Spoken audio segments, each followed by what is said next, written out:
Good morning, everybody. I'm Kevin, and I wanted to talk about my prostate cancer experience.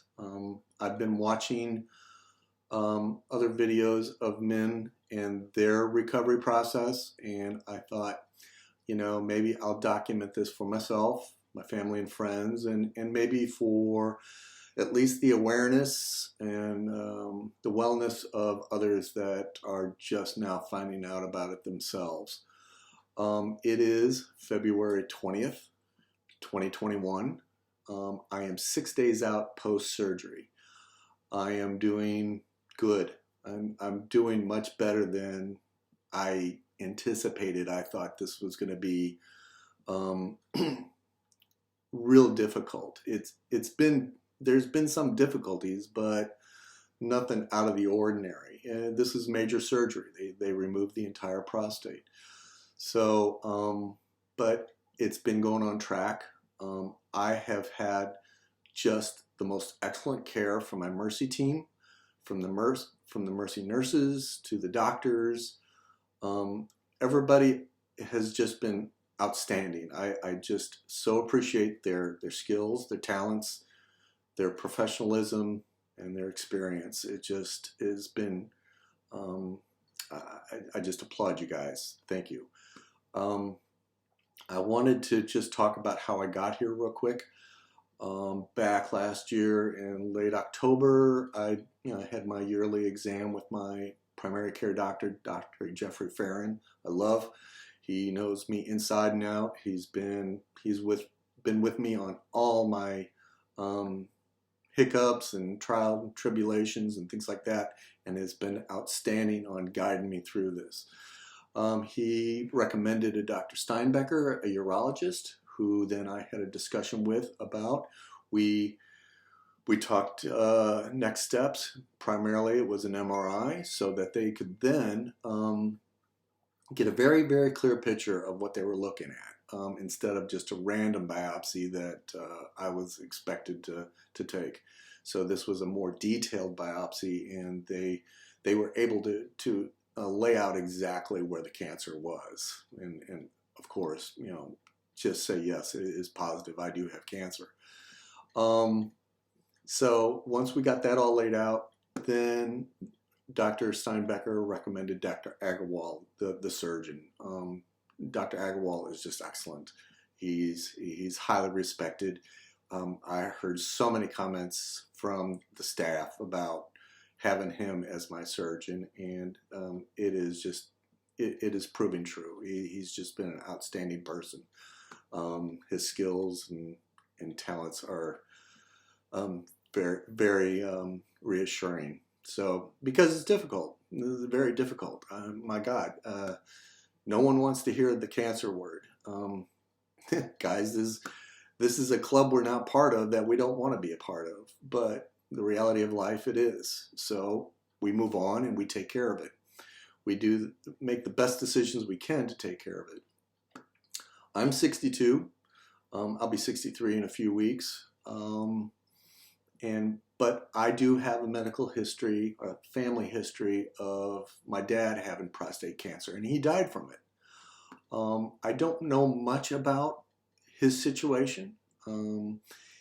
I don't know why he died, how he handled it. So that, to me, that was just more of a reason to side with my doctor that, yeah, I need to have this removed versus the other treatments of chemo or radiation, things like that. It was, I want this out of my body. There wasn't much of a, decision-making time on this. It was, this is what I want to do. I knew about the side effects. I decided my life living longer was way more important than my sexual satisfaction. So that's what I was going to deal with. And I'm still very happy I did. It's like I said, it's been 6 days. I'm elated. I saw that in other videos guys made. They were very happy and enthusiastic about their recovery, and I now understand why. I was anxious going in. I wasn't scared. I was anxious. I was just not sure what was going to happen next. And I still haven't got my lymph node analysis back. The doctor did say it looked good, but just physically. But we need the medical lab analysis back first to determine, yeah, that we got everything in there. So like I said, I had surgery on Monday. It was late in the afternoon. It happened 2 or 3 hours. I was in a deep sleep. I did not wake up till 9 o'clock that evening. Super dry from the painkiller medicine, I believe. I then pretty much went back to sleep. But I woke up very, very regular, almost, it seemed like every 20 minutes. And this occurred because of I had hiccups or belching. And with the sudden expansion of my gut, it hurt and it woke me up.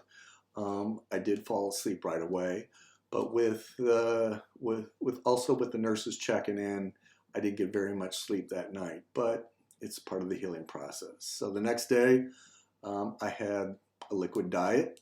I did not really move too much. I did not get a occupational and physical therapist till later in the day. And their main job, which is, to me, was very, very important. I realize that now, not at the time, but to get me out of bed and up and walking. I have found, if anything, get up and walk.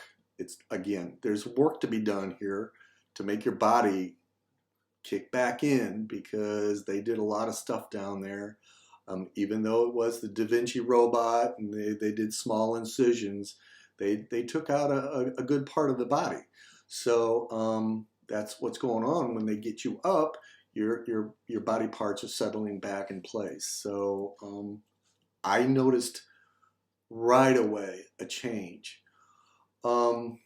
As far as the better, I was feeling better, because when I was just laying there, I was just trying to avoid pain, and getting out of bed for the first time was extremely painful. I would put up it as 7. When you twist your body like that, and the therapist knew this, so they just said, take it easy, it will get better, and it did. I can now get up and down, pull on my stomach and my abdomen quite easy now. I still feel a little tenderness, and I don't use much pain medicine anymore. At the most, I've used Advil since I've been out. I did use the more extreme pain medicine this morning because of the irritation from the catheter. It's not painful, it's just there's an irritation going on. I think the body is just noticing that there's something there that shouldn't be there, and I've been doing my best. I probably clean and change that area at least 4 or 5 times a day. I just want to make sure there is no dried blood or any kind of irritation that might build up in that area, so when it comes time to take it out, that I am healing correctly. So I also recommend doing that, just taking care of yourself down there very often. The other thing that I noticed, that again, these are standard recommendations from the nursing staff and the doctor, is drink lots of water. I'm not a water drinker.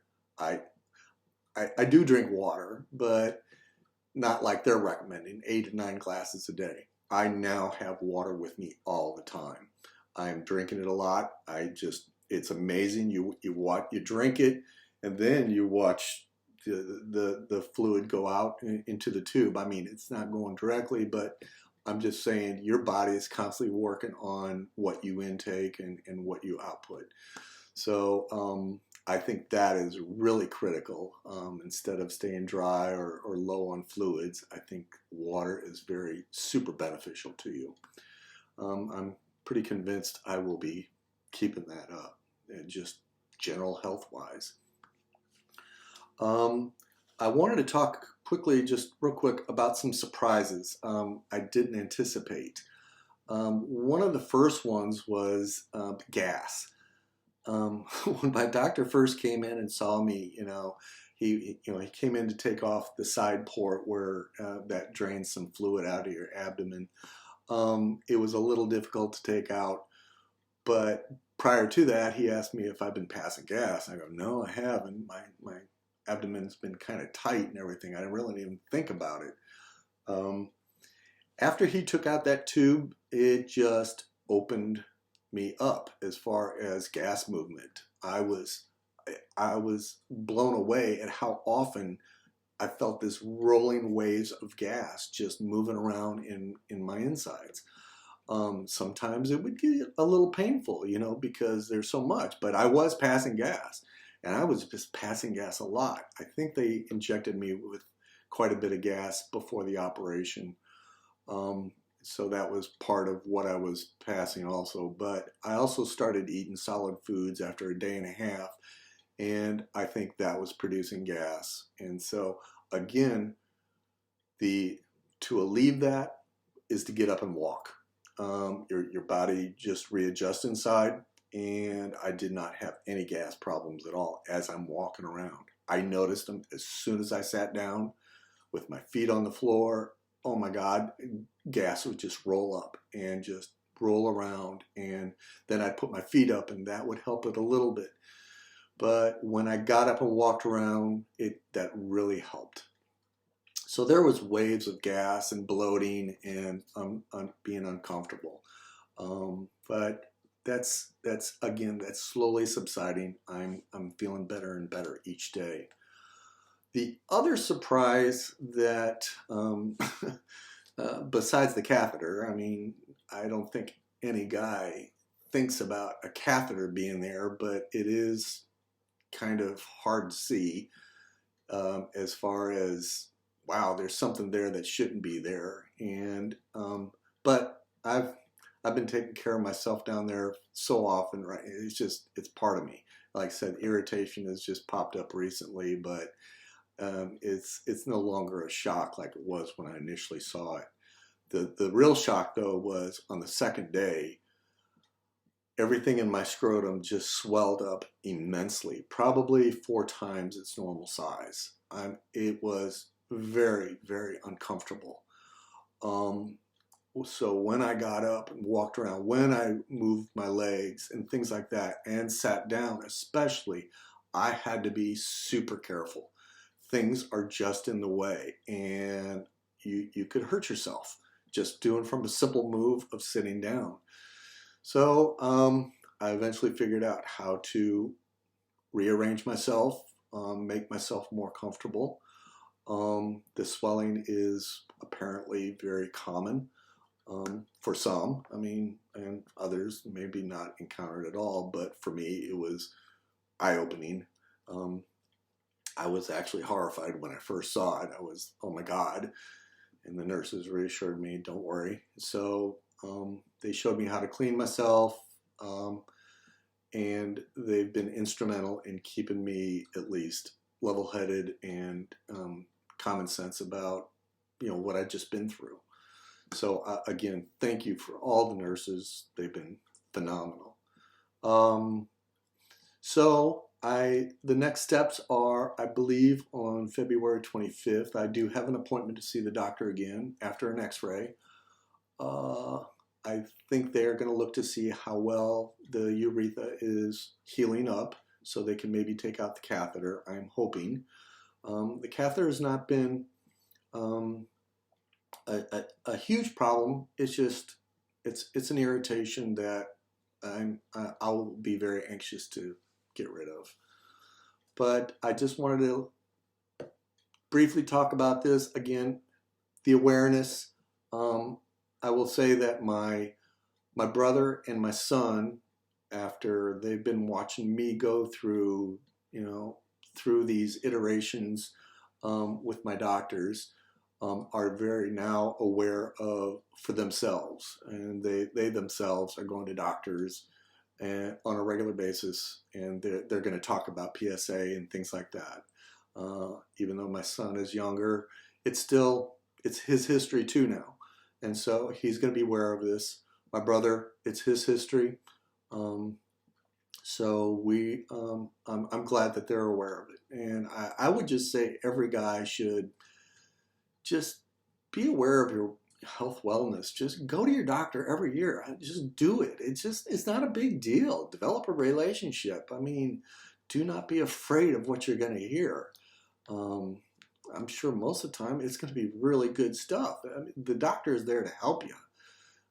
If you don't help yourself, you're not going to, the situation might not turn out so well. So again, that's my story. I will create some other videos as they come up to talk about my progress, and maybe compare and contrast to what some others have gone through. But I don't think I'm extraordinary in any way, what I've described with some of the surprises. But it's just be aware, guys, and you're not alone. Like I said, we're in this terrible club together, but we are together. So thank God for YouTube and other social media to at least connect and at least share. I do not feel alone like I did before. So thank you for listening, and I will report back a little later on. Bye.